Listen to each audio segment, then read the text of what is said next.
দিয়েছিলাম অপারেটর দিয়েছিলাম বা সাইন যেগুলোকে বলি বা সিম্বল দিয়েছিলাম।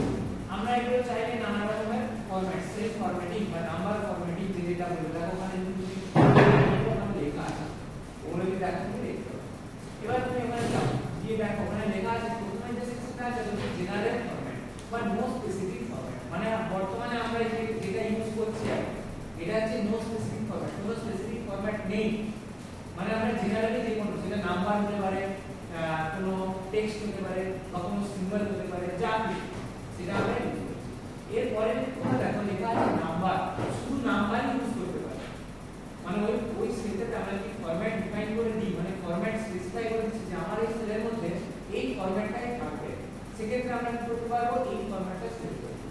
এরপর আসছে দেখো কারেন্সি। কারেন্সি মানে কম বেশি বোঝো তোমরা, টাকা পয়সা বিষয়টাকে বুঝতে পারবে। কারেন্সি কিভাবে লেখা আছে